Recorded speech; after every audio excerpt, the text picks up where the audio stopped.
If a couple can share gratitude and admiration for within 2 to 3 weeks, there can be a huge uptick if they've been in a negative cycle. Just 2 to 3 weeks of sharing gratitude and admiration. So remember the positive feelings that you felt when you got married or whenever it was really going good. And the best way to do that is not just say, you're really a very good friend. Then, today, say, you were a really good friend when you came in and rubbed my shoulders and you knew that I had a big report due and the computer just crashed.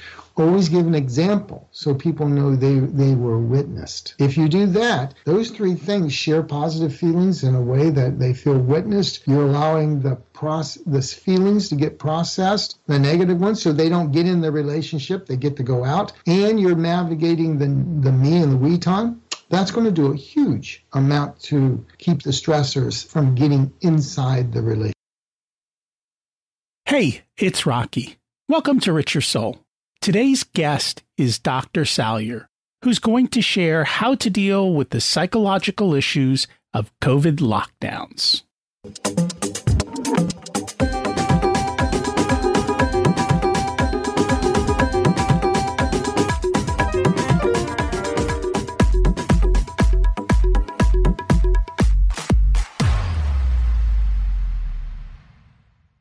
Imagine it's 12 months from now, and you've achieved your major life goals. How does it feel to be in the best shape of your life? To wake up energized, excited about the day? To have great relationships and friends who support you and propel you forward? How does it feel to have an excess of money, to be able to make the choices you want? To be fearless and open to trying new adventures? Imagine being connected to the universe and it providing everything you desire. It's possible over time, and your past does not dictate your future. The only thing holding you back from this vision is you. It's time to take control of our thoughts and use them to our advantage. Welcome to Rich Your Soul, where we achieve our dreams and bring balance to health, wealth, relationships, time, and spirituality. If you have not had a chance to listen to episodes 1 through 9, I encourage you to go back and listen to the framework behind Rich Your Soul and how to create the life of your dreams. You can also find all the show notes for this episode at richyoursoul.com. While you're there, you can sign up for a monthly email where I share the best articles I read this month, let you know about upcoming episodes, and share a little wisdom. You can also listen to coaching calls under the Coaching Calls tab. I also share the most interesting articles I read every week on Facebook at facebook.com/Rich Your Soul. And there's also a Facebook group where you can ask questions and interact with other listeners. Today, we're going to start with a short story. It's about a man who's out walking on a city street and it's raining and he's cold and he's got to get to where he has to go. And as he's walking, he sees a woman getting on a bus. And he thinks to himself, if only I had enough money that I could take the bus and be warm and dry and life would be better. The woman gets on the bus. She takes her seat. She looks out the window and there's an old beat up car right next to the bus. And she looks at that beat up car and she's like, if only I had a car, it wouldn't take me forever to get to and from work. I could get there so much faster. Sitting in that car is a man who looks over and notices the Mercedes next to him. He says, wow, wouldn't it be nice to drive a Mercedes, to have a nice car instead of this beat up old car that I have and never sure if it's going to start and run and always worried about it. And sitting in that Mercedes is another person who looks out their window. And next to them is a Rolls Royce with a chauffeur. In the back is a man looking happy. And he's like, wouldn't it be nice if I had a chauffeur-driven car so I didn't have to deal with traffic? I could get work done. Life would be easy.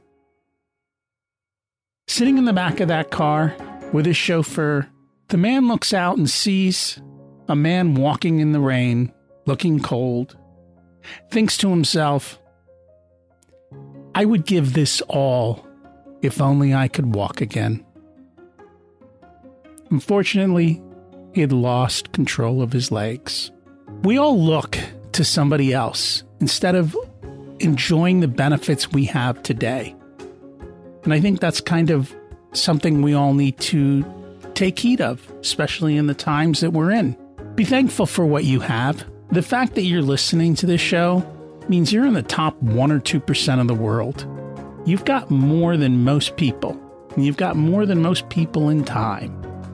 So take the moment to be grateful for what it is that you do have. As always, we like to review last week's action step, which was to do a 7-day inventory of yourself. What did you find? Many times we're surprised by what we think we're doing and what we're actually doing.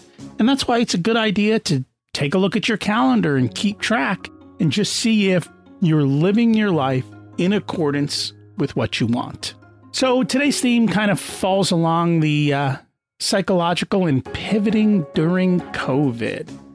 And I started my business prior to COVID, left corporate and went full time. And it's funny, when I first started and I would talk to business owners, they would all look at me kind of funny. What do you mean by storm? What do you mean we need to prepare? What do you mean we need to make sure that we're always profitable? We'll just sell more. COVID came along and they finally got it. And those business owners that were using the systems that we talked about prior to COVID, they had large vault accounts. They could handle the storm and they were prepared. Those that didn't have really had to struggle and pivot. And the other thing that I found during COVID is it used to take me forever to network. I'd have to go to live events, drive, and now during COVID, everything's on Zoom. So things have really sped up. And the ability to network across the entire country has been tremendous. In addition, a lot of the people who were super busy before, running from place to place, flying from this space to that space and meeting to meeting, suddenly had no more meetings to go to.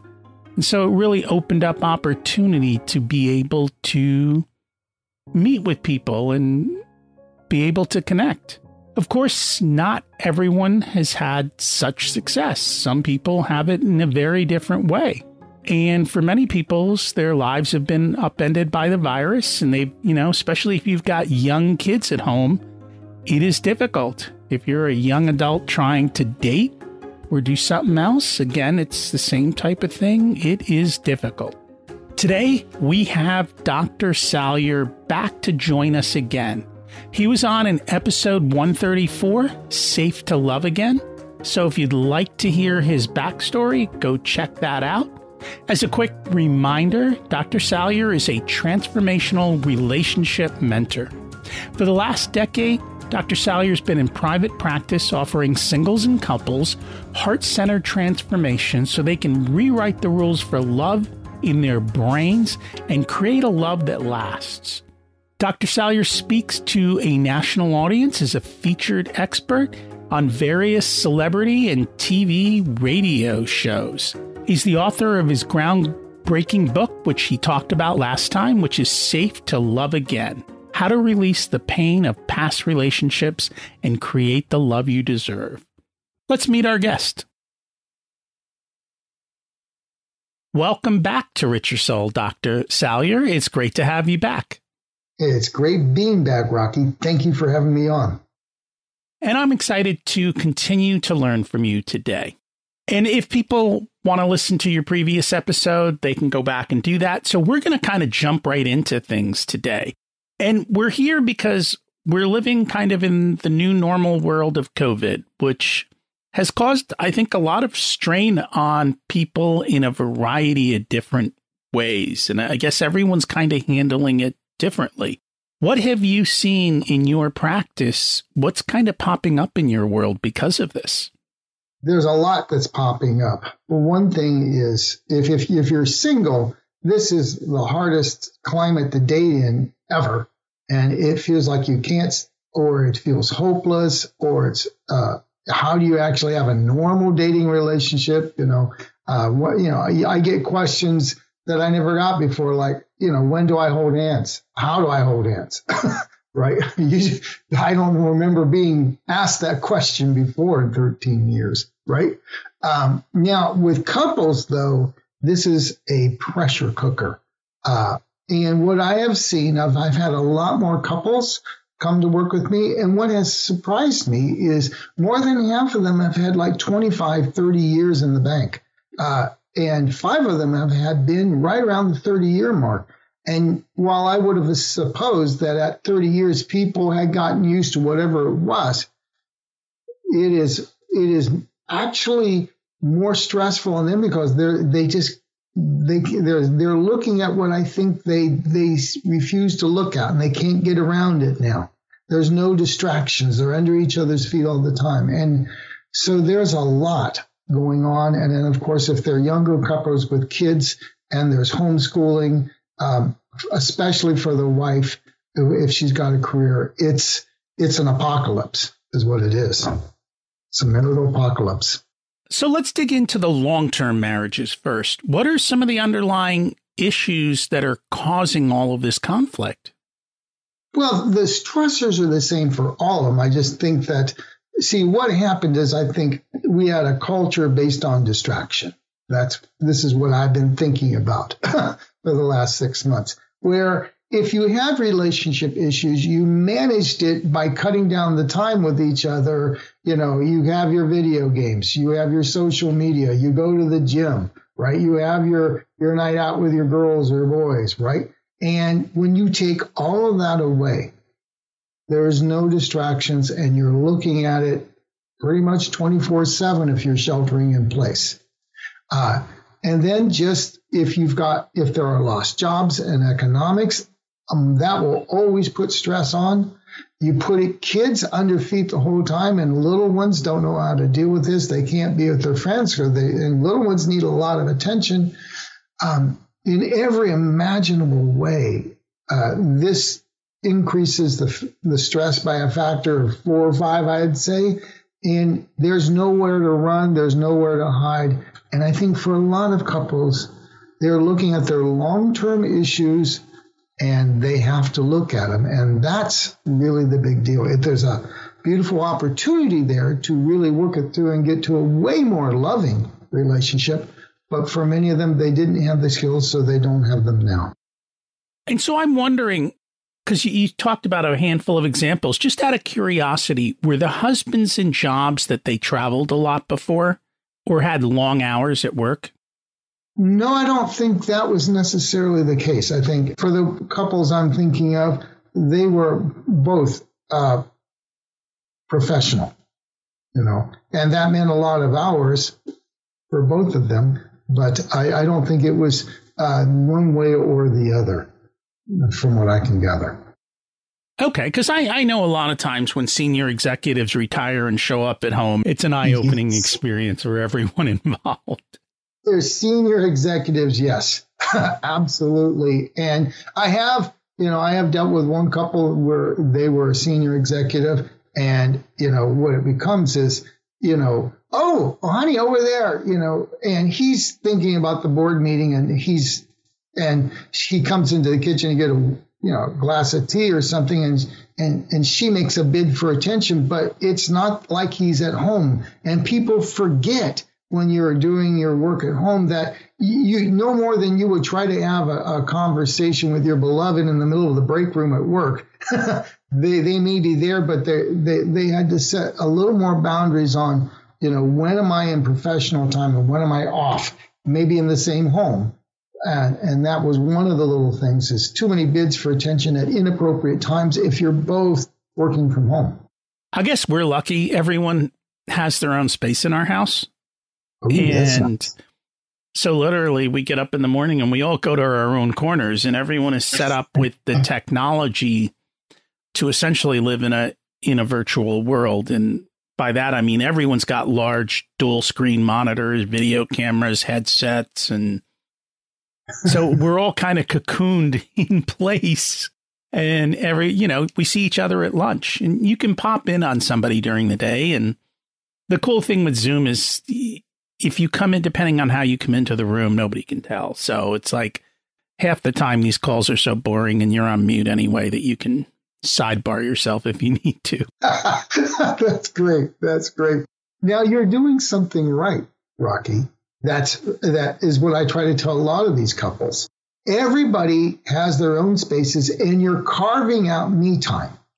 Now, for a lot of what people don't get about love and relationships is too much intimacy is too much of a good thing. Now, a lot of times I'm dealing with too little intimacy. But in COVID, when you're under each other's feet, the way love is supposed to work, relationships in general, is you separate and you go out and you explore your world and you do your thing. You have a right to separate, and then you have a right to come back home to a home that's supportive and there's intimacy and there's closeness. But it's separate, belong, me time, we time. And for a lot of these couples, they're under each other's feet and they don't create space, time, rules, and they don't discuss, okay, for an hour at 5:30 to 6:30, that's my time. Or if I'm in that chair and reading, give me an hour. They don't create that. If you're creating me time and we time with that, and it's not brittle, Rocky, you're a hero. Well, and I think we have a house that supports that. We have enough space we have a large home, so we can do that. Whereas I know there are people living in New York City, whether they be college students or young married couples. And if you're living in 600 square feet and you're stuck in that 600 square feet 24/7, it's a tough world. One of my first couples was a young couple. They were in their 30s that came to me during COVID, right? And they had, young couples, young 30s, man, they were just getting started off in their careers, and they decided you're in love and they're going to move in together. A one room where the same room was, you had a bathroom and had a room, and they had two dogs, and they also, they had to have both their jobs from home all of a sudden in the same one room. It's not even 600 feet. And they had their little kitchen set up there, and that was as tough as I've seen for this. I mean, there was no place to hide. I mean, I told him that you're going to have to go get one of those little Japanese things that stands up so you can at least have a 6x6 area where somebody can go in and get away. Right. And they didn't even have room for that, really. Put a tent on top of the bed, right? Somebody goes and hides in the tent. Pretty much. It would have been, to start off with, man, young love can do a lot of things, but all of a sudden they can't go out, talk about bad timing. And dealing with that was, took a little work. But this is about, for couples, anybody that's got families, you've got to carve out some me time, because nobody wants to feel like they're on a world where everybody's pounding against them.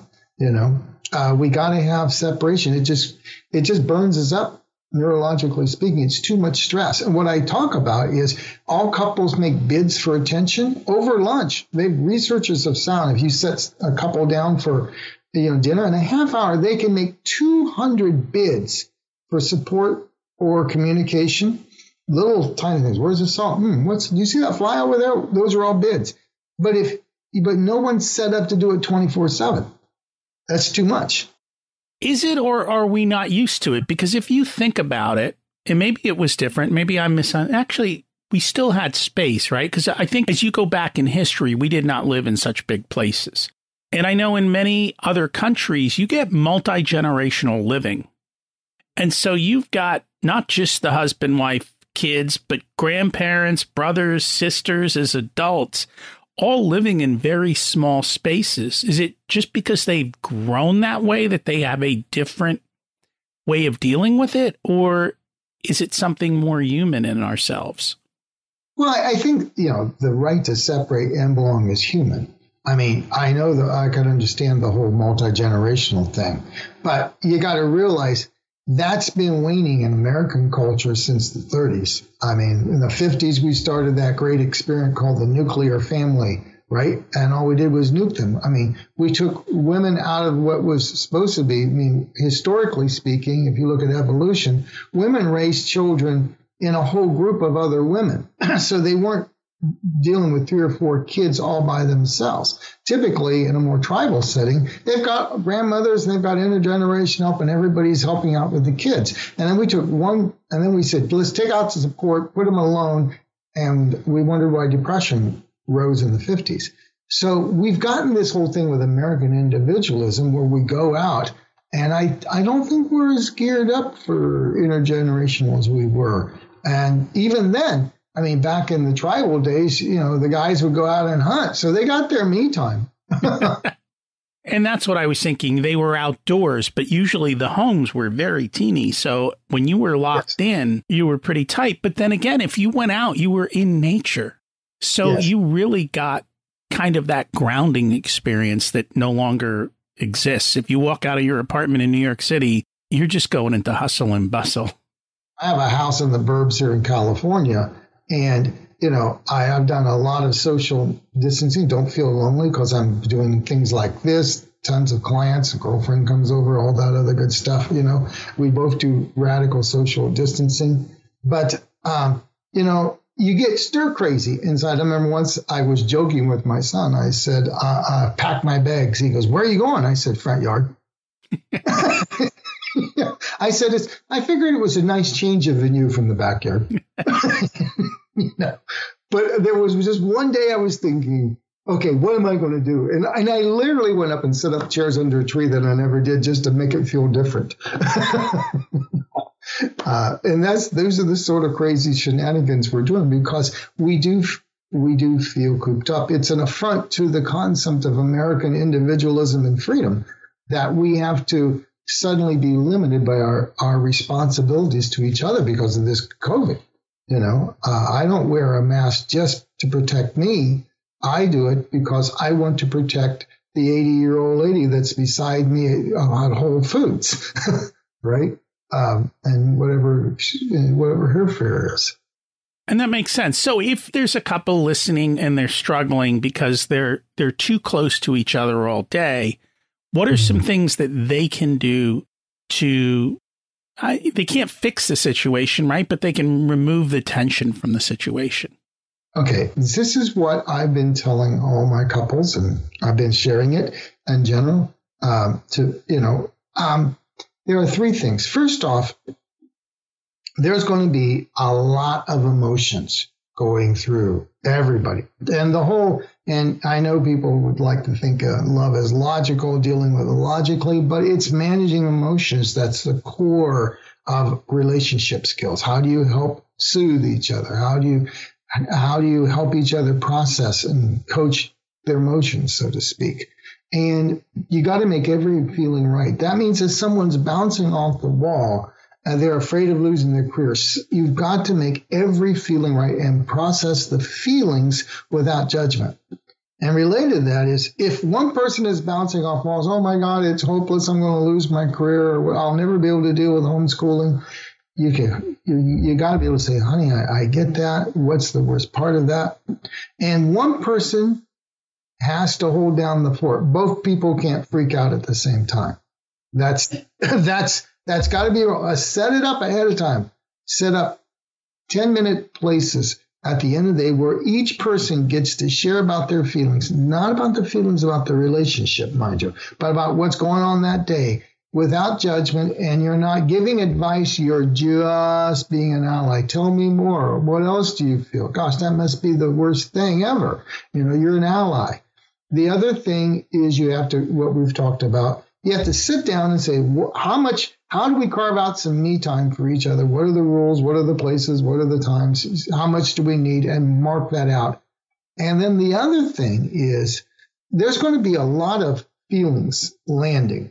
It's like, these relationships, we're like air traffic controllers landing feelings. So we've got to make sure we're landing them well, but we've also got to share the positive ones. There's been studies that show that if a couple can share gratitude and admiration for within 2 to 3 weeks, there can be a huge uptick if they've been in a negative cycle. Just 2 to 3 weeks of sharing gratitude and admiration. So remember the positive feelings that you felt when you got married or whenever it was really going good. And the best way to do that is not just say, you were really a good, you're really a very good friend. Then, today, say, you were a really good friend when you came in and rubbed my shoulders and you knew that I had a big report due and the computer just crashed. Or, you're always, what I appreciate is your sense of humor, like that crazy joke you cracked the other day. Always give an example so people know they were witnessed. If you do that, those three things share positive feelings in a way that they feel witnessed. You're allowing the feelings to get processed, the negative ones, so they don't get in the relationship. They get to go out, and you're navigating the me and the we time. That's going to do a huge amount to keep the stressors from getting inside the relationship. And thank you for sharing that. So what do we do if we're at the opposite end, right? There are people who are out there essentially living alone. Mm-hmm. What are they dealing with and how do they cope?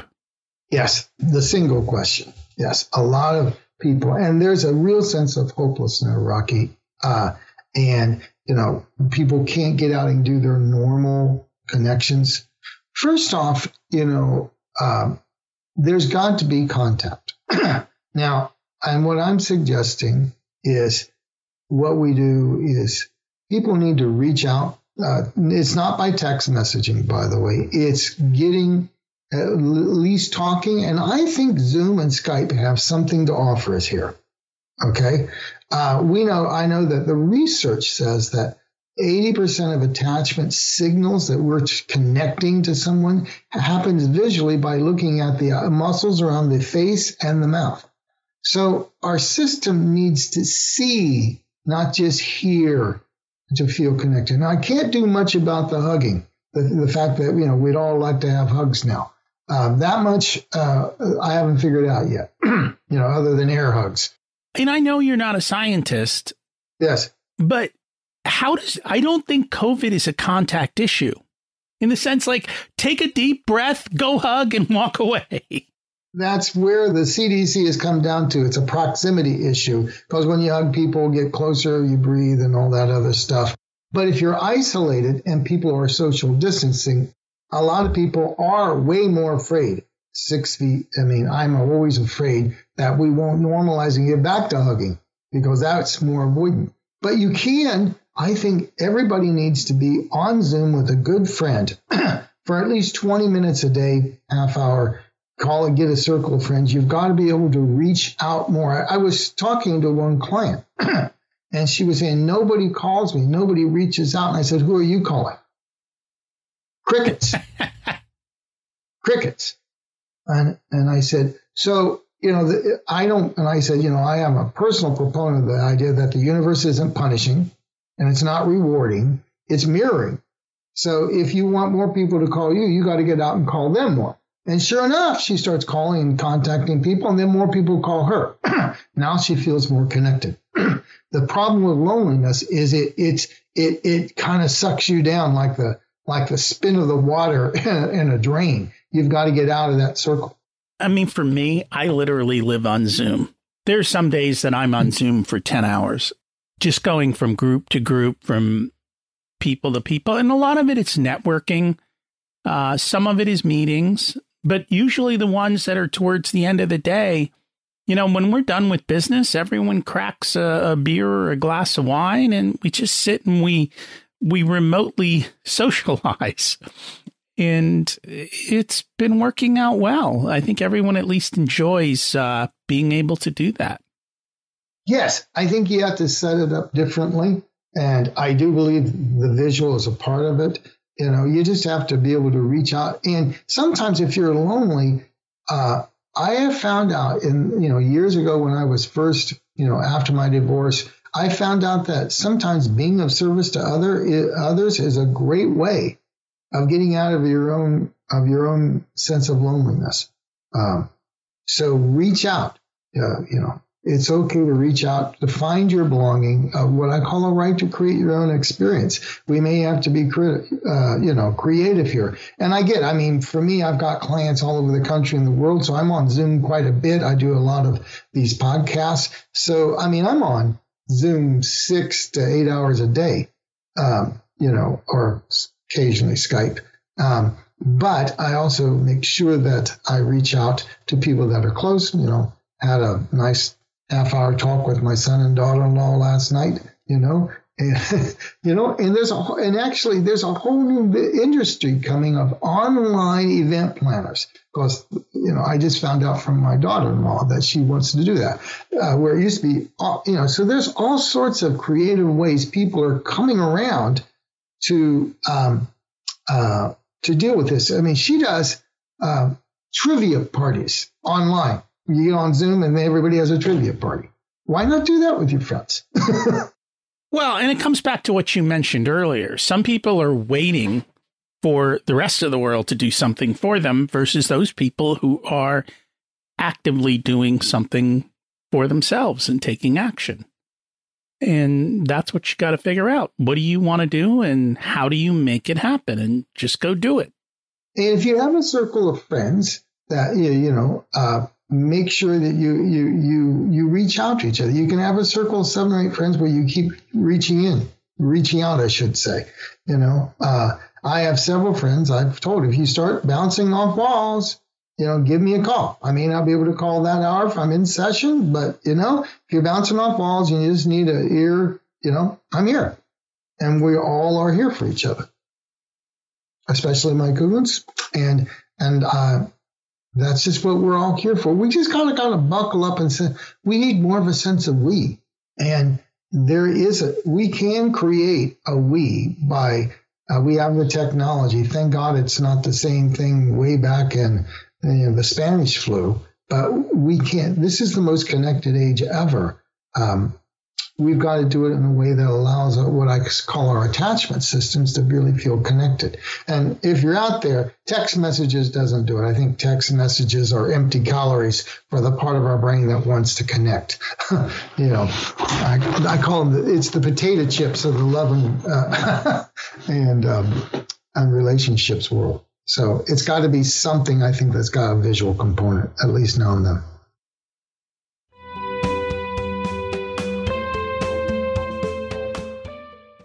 Today's episode is sponsored by Profit Answer Man Podcast.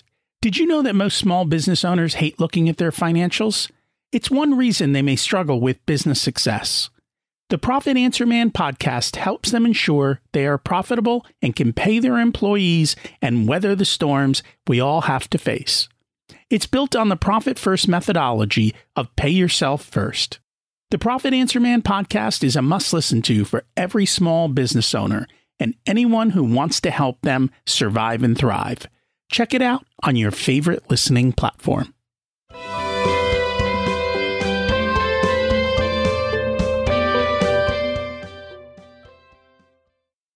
So what do we do with the kids? Like, I'm thankful that this occurred when my kids were old enough that I don't have to worry or deal with, they can go off and do their own thing.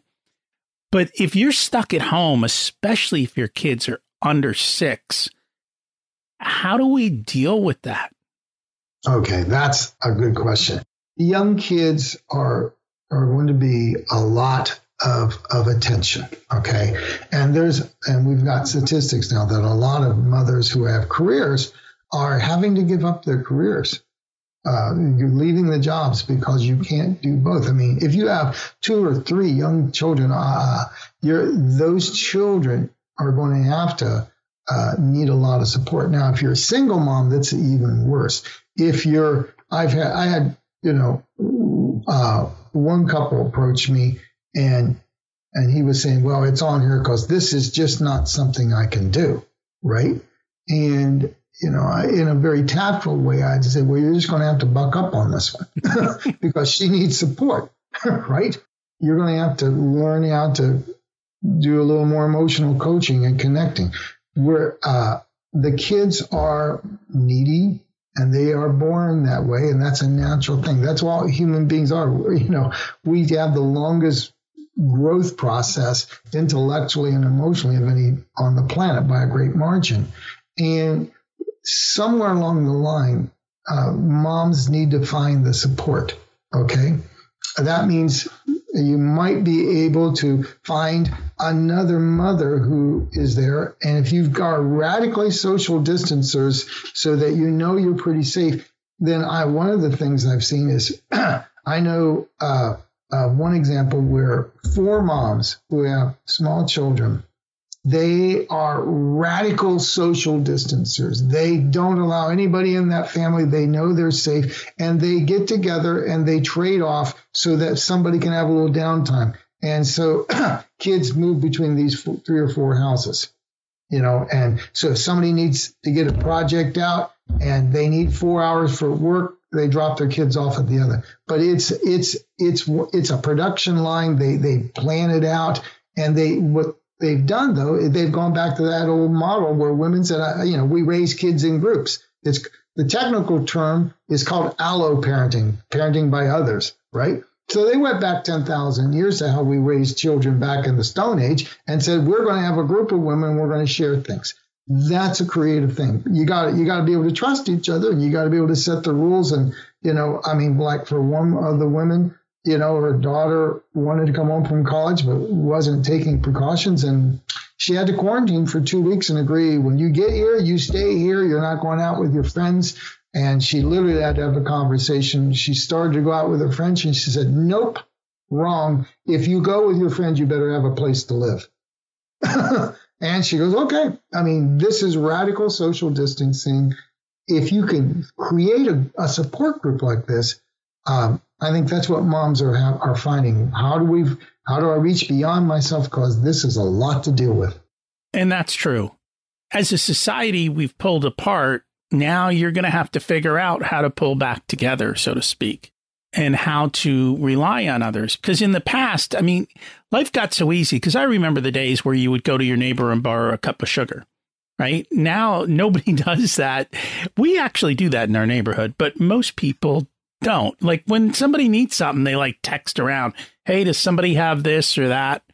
But we've created that closeness within our neighborhood.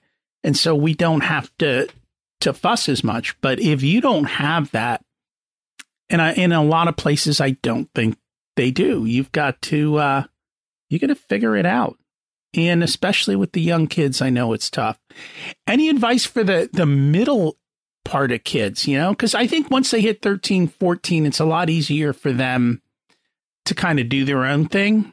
But you've got that middle group also between 7 and 12 where they can't go anywhere. They can't do anything. And yet they still kind of need attention, but they're not as needy as the little one. I want to just say something about parenting in general from the point of view, as attachment expert. Parenting is all about emotion coaching from the very beginning, as little as they are after birth, to even later. In fact, spouses that are successful partners are doing good emotion coaching. This is where we're helping people process their emotions. And that's the big part. Are we checking in with our kids? I remember once when my son was 2.5, 3, he's on his tricycle and he doesn't see that the sidewalk has a 2-inch thing up, right? Because it's disjointed, and he hits it and he falls off his tricycle. And you could see that he didn't know what to feel. He was sad. He got his knee banged up. And I said, that must feel really scary that sidewalk jumped up and bit you. And he goes, yeah. He didn't even know what to feel. So I think with children, there's a lot of fears. It's teaching them, you got to process what they're making of it. How are you feeling about this? What's if you can get them to kind of say, so what, I wouldn't know if I'd ask it like that, but so what do you feel about the world? What do you believe is true? And find out how they're processing it. Help them to make sure that this is a temporary crisis. It's not the way they should see the rest of their life. But whether they're 1 or 11 or 21 or it's your spouse, process the emotions. Help them to figure out what they're feeling and help them to realize that they can create, they can have some control, and they've got an ally. That's the big thing for all children. Check in emotionally. Don't just check in with, did you get your homework done? So how's it feel when you're doing this all day long and you thought you were going back? A lot of kids in high school are afraid they're never going to they're all getting screwed out of their high school experience, right? And to a certain extent, especially for some of the juniors and seniors, this is not what they signed up for, and life can sometimes do that. You're going to have to help them deal with disappointment, heartache, frustration. It's the same thing for college freshmen, right? They're all experiencing a whole world of a mess. And I know that the older college students are doing better because they already had friendships. But the kids who are showing up on campuses that are relatively locked down, it's impossible to create friendships when you're stuck in a room and you can't go meet people. It is. I'm not saying it isn't a dampening feel, Rocky. It is. Otherwise, we wouldn't be having some of the social, kickback on this. I remember when COVID first hit. It was funny. I get a phone call from my son, and Gavin Newsom had locked everything down, and I hadn't heard it. And I get this phone call. He says, "So how's it feel to be grounded, Dad?" Which I thought was hilarious. I said, "Well, it's been a few years, to be honest, but that's just the way it is." And there is a lot of that, but we're going to still have to find ways of reaching out and feeling connected. I'm not saying there isn't some restrictions here, but I do believe that depending on the support group that we develop, that we can handle this a lot better. And it's one thing we're just going to have to get through too. And so I think one of the things that underlies all of this, regardless of what particular way you're dealing with it, in other words, married, single, kids, no kids, is inner resilience.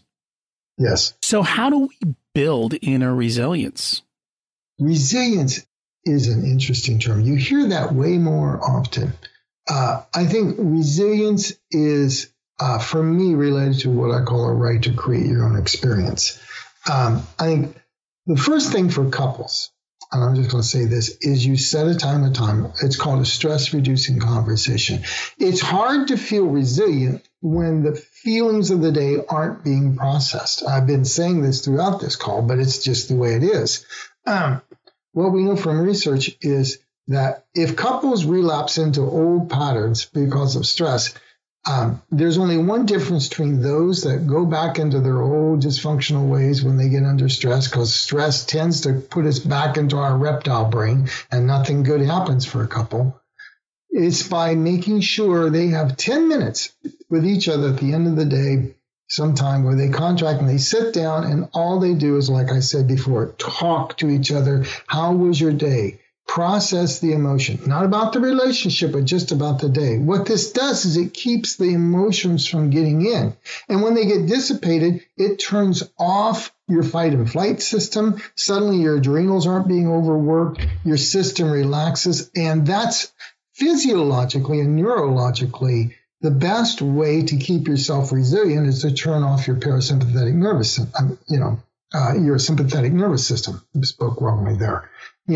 To get away from the fight and flight, the adrenal stuff that's running because we're under stress. And one of the really good ways of doing that is to have two people contact each other. You call and you talk about the emotions. Process that. That will do worlds, because then it's allowing things to float off and you can reset for another day, knowing that there's a we to come back to that's got your back. The other thing I would say in terms of being resilient is, I call it an anxiety fix. It's not meant for some patterns, but for anything that's stressful, just imagine what it's like 15 minutes or even a day after COVID is over. Allow yourself to not just get settled into what's going wrong today, but keep an image that you revisit several times a day of and just allow yourself to sit. What it's like when it's all over, the stress is over, everything's recovered, and visualize that and let it seep into your body. You've got to be able to let your body find a way to relax. If you can make that feeling, then your body, you do it the right way, and you really step into that picture, what it looks like, what it feels like, a very concrete image. Your brain will see that and start to relax, and that's another way of turning off all the fight and flight and the stress responses. And so one way that I've heard to help do this is actually breathing exercises. If you take deep breaths, it automatically, it signals to the body that life is safe, right? That things are okay. Have you had any success with that? And are there other techniques we can do from a physical standpoint? Yes, I was just about ready to say something. Breathing is good, deep breathing out of your belly, but there's something, if it's something called, the technical term is polyvagal theory. You have a vagus nerve that runs through your whole body, and it controls the information flow between your brain and your body. And if you can, I wish I could see it, but imagine you have two fingers, like your index finger and your middle finger, and you put your two fingers right where your sternum is, right underneath your throat. And then you just pull straight down through your sternum, all the way down to your belly button.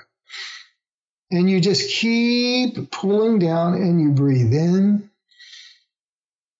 Hold for a few seconds, because that helps to tell your brain to relax. And breathe out. And you just keep pulling down. This is for 2 or 3 minutes. And what it does is it tells your vagus system to turn off the fight and flight.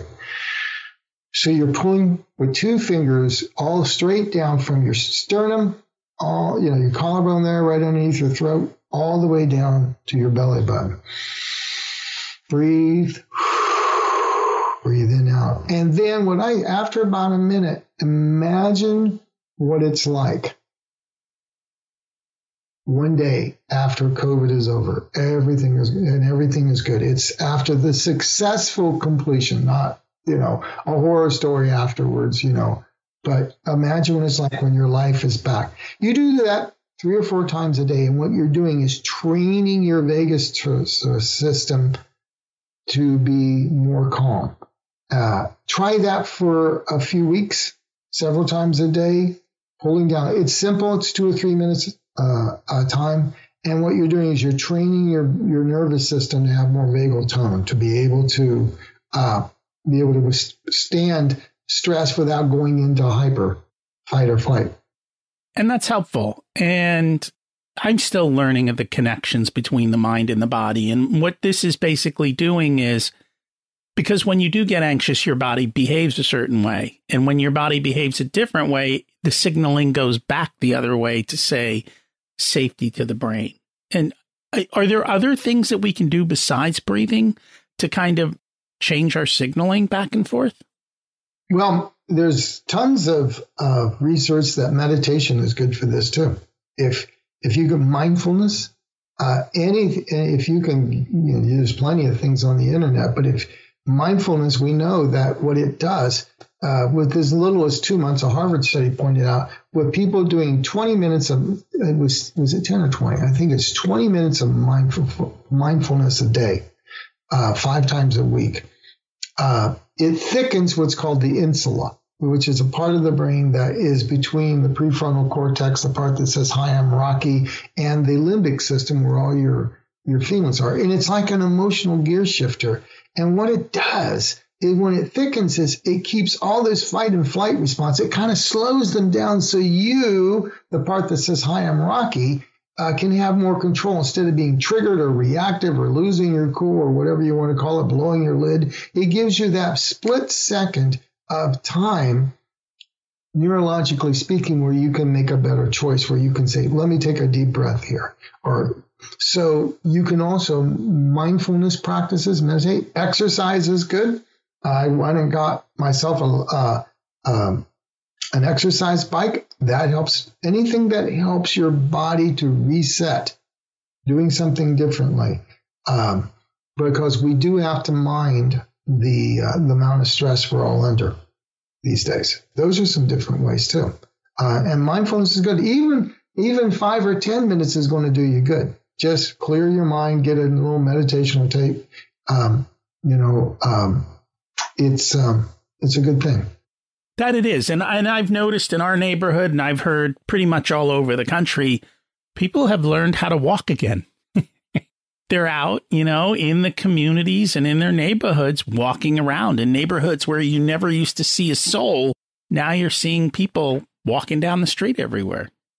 Walking has always been a good thing for humans. It is. I've found recently, I decided I wanted to go back and do life cycle, right? So and that really, your body just feels good. You're doing something different. I do 24 minutes, takes 5 minutes of stretching afterwards.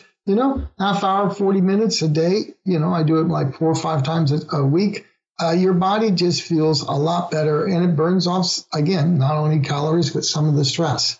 And I do believe, where depression sits in.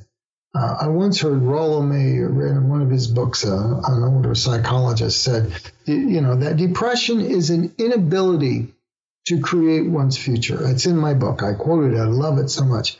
You have to be able to really feel empowered to create a new experience. If you're at the whims of everything, but you have to work at maintaining your ability to feel like I can create an experience that I want. There are some we have to endure, but it doesn't mean I still can't be in control of my own experience. Sometimes that means we're going to have to get out of our ruts or our habitual actions.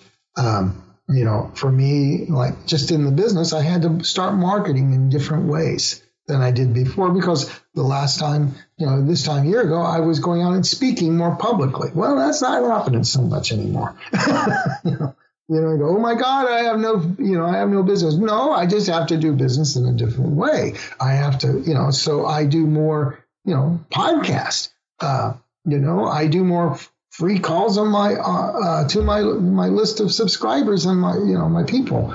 And what I've learned too is the more I can be creatively at service, the more I feel the universe supporting me. And this feels like a doable deal, even if it does have a few stressor points here and there. And that's what the big part is learning to pivot. And I think that's going to be an important thing going forward, because even once COVID is over, the world is still changing rapidly. And so if you aren't able to constantly pivot in an uncertain future, you're going to find yourself constantly getting stuck. And, I know the generation before me and pretty much every generation at all back through history up until probably around, I feel like I'm at the turning point.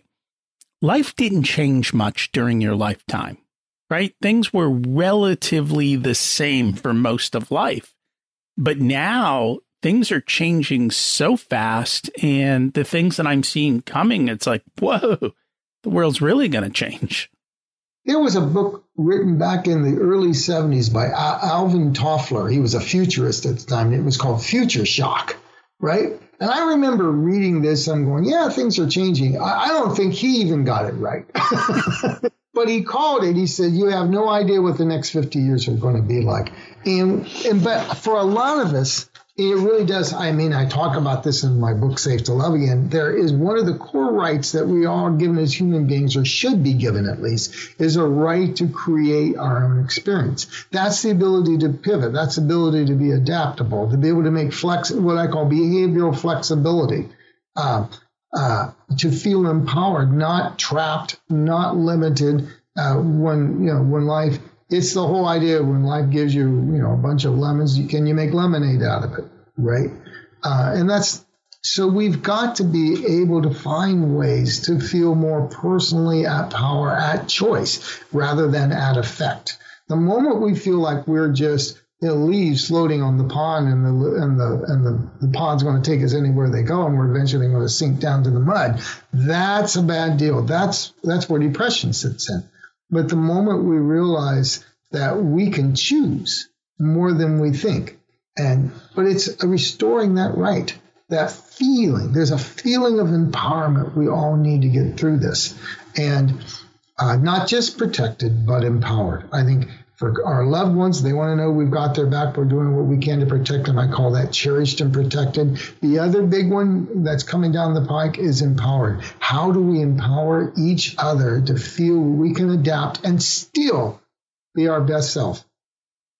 And that may be being a different self sometimes. Well, you have to constantly grow and change and pivot. And every decade of my life is it's a different person. I can tell a personal story. I don't know that I've ever told this on any of the podcasts. Maybe 15 years ago when I decided that this stuff, the patterns in my life of love just weren't working for me, right? I decided I am going to change all this, right? And what I didn't realize is I was going to, as I changed more and more things, I began to have a different identity, right? And I was really becoming a different self. And one day I was talking with the guy who was training me in the NLP, and I said, I know this is weird for a guy with a PhD, but sometimes I feel like I don't know who I am anymore. And there was a period of time when in growing, I really was shucking off one identity for a brand new one that was very different. And I remember thinking about it, and I felt like the universe said to me, so let me get this thing straight. You started on a growth journey to have very, very, very, very different responses and very, very different patterns and very, very different results in love. And you thought you were going to be the same guy?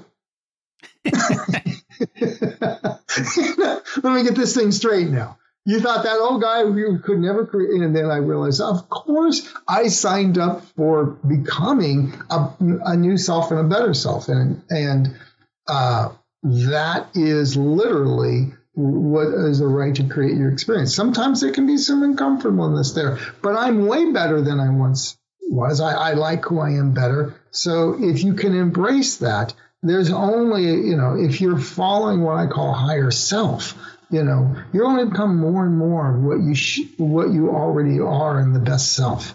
And that's where I think is the upside of COVID. I have clients who, like single clients, who have said, I looked at this, and several of them have said, I'm not dating at the moment. I'm going to use this as a time to get my stuff together. So on the other side of this, I can have very different results. That's a beautiful way to use COVID. They said, I'm going to use this social distancing to pull in, do it, and to do a bunch of change. Now, and when they get on the other side, they're ready to go. That's a beautiful way of using COVID, of seeing that there is an upside to the downside. It's causing all of us to look at ourselves, and it gives us an opportunity to disconnect from those distractions in a way that says, how can we become better? All those couples that came to me, suddenly it was a big growth opportunity. I can still remember one couple saying at the end of it, they were no longer looking at divorce. We figured it out. And she said, we've done 5 or 6 therapists in our life. No one ever went deep enough to get to the bottom of it. And now we figured it out. This is what's going on, and we can deal with it. And it was a big growth opportunity for both of them. Trust me, But now their marriage is better, and they're better people. And COVID gave them a blessing by superheating. And now those things are not there. They said it's so great. No one ever got down to the bottom of it, but it took all that pressure to say, we got to look at this in a whole different way. And that's very true. Every opportunity, whether it be good or bad, has within it the opportunity of something different. And it's all how you decide to look at it. What is the opportunity that's here, and how is it going to help me, and what can I learn from this? And so it comes back to mindset and how you look at things. The one area we didn't talk about is financial stress, because there are people who have already lost their jobs. There are probably people who may in the future lose their jobs as the ripples continue to move out.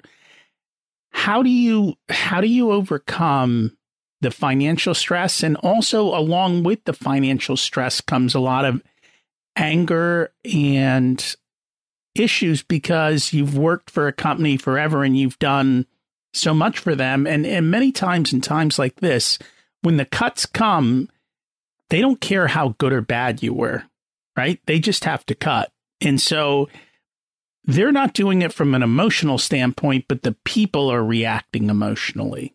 So what do we do in that situation? Financial planning is not the thing that I am most suited for.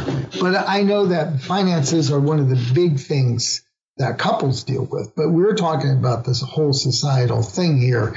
And, and I know that one of the problems that exacerbates this is that I forgot what percentage of people, but it's extremely high, only something like 50, 60% only have about a month of stuff in their savings. Most people are paycheck to paycheck.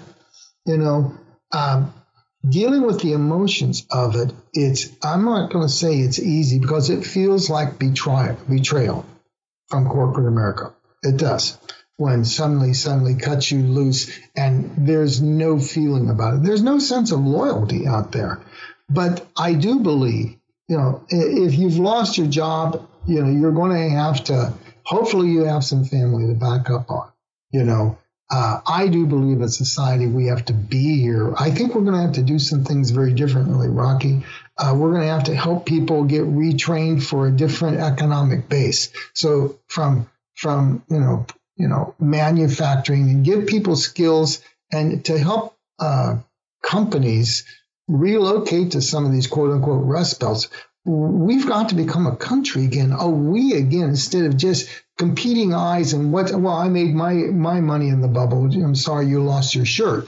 We've got to reverse in this society that there is a societal contract that allows all of us to benefit from the good. And I think when I hear what you're talking about, there's dealing with the emotions of it, but there's a bigger societal thing we're going to have to address. Do I have all those answers? No, I don't. I'm not a politician. But I do know that, years ago, Robert Bellah, a great sociologist at the University of California at Berkeley, wrote a book called The Good Society.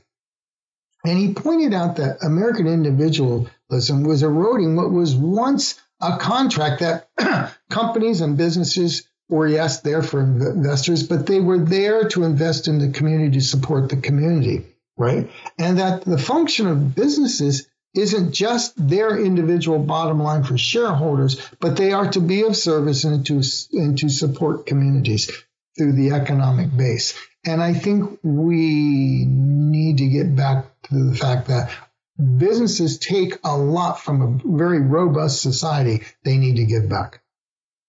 And we may have to do it in different ways. That's a bigger vision, I know.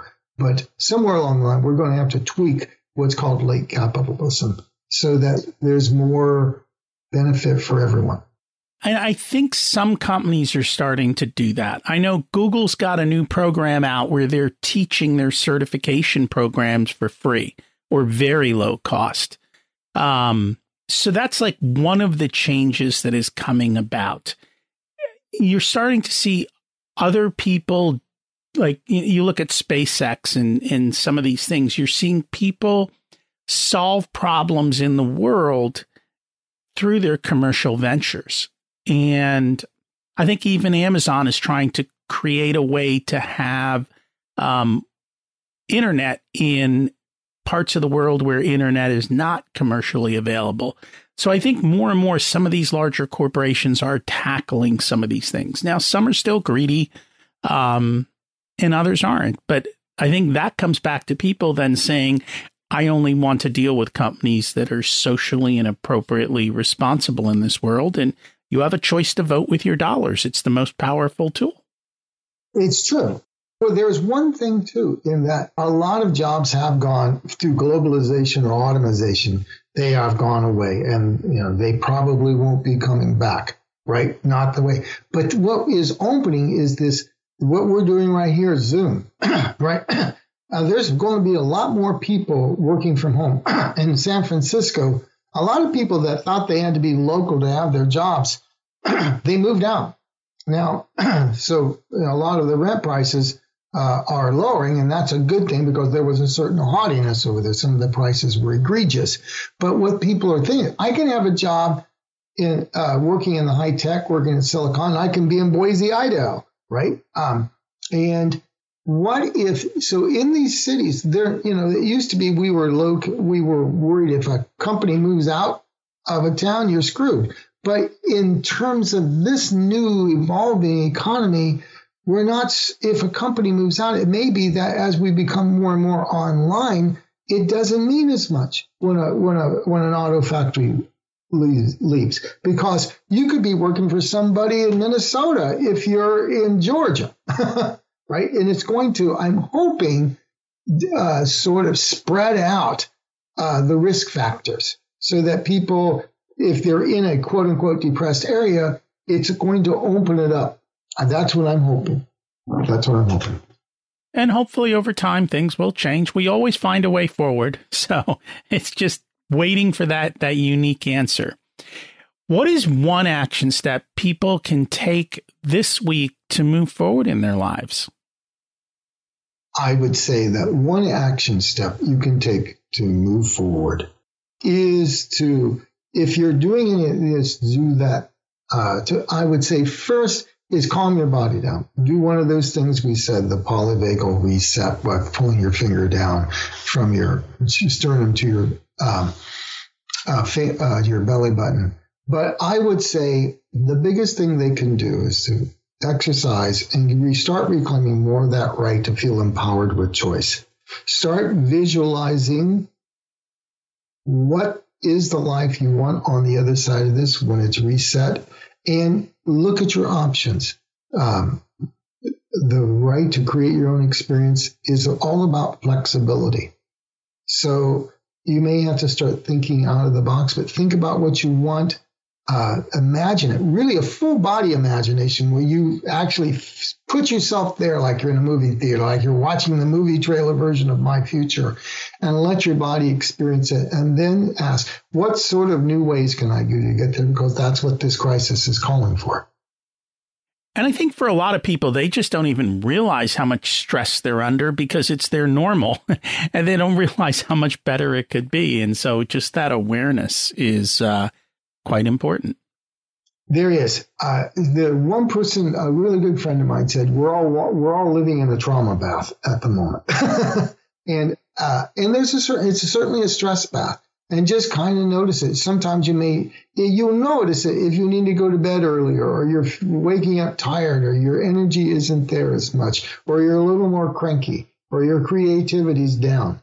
I've noticed it myself. Then you have to say, so what do I need to do to reset? Do I need to walk? Do I need to turn off social media or the news? There have been a few times I just turned off the news for a week. And reset. I didn't feel it was socially responsible to do it for much longer, but there have been times, and most of my weekends, somewhere around Saturday afternoon, I don't look at the news. It's like, gone, bye-bye. I give myself a break.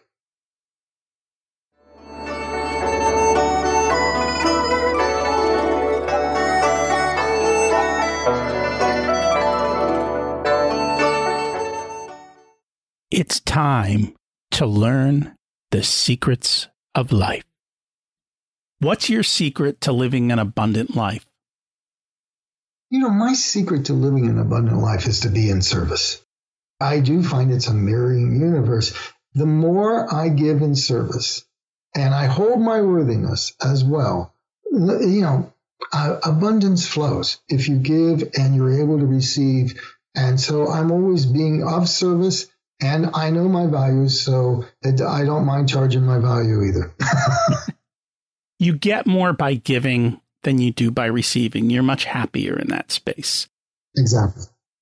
What did you learn later in life that you wish you'd have learned sooner? Oh, that's easy. If I could go back to 18-year-old Gary, I would say it's not about you, Gary. It's not always about you. I always used to take everything personally. And I have more of what I call a Q-tip philosophy. Quit taking it personally. Q-tip. And this next question may kind of bounce off of that. But if you were to give an 18-year-old one specific piece of wisdom, what would it be? One specific, I would say, work on your relationship skills. You know, if you can truly be a master of connection, the world is your oyster.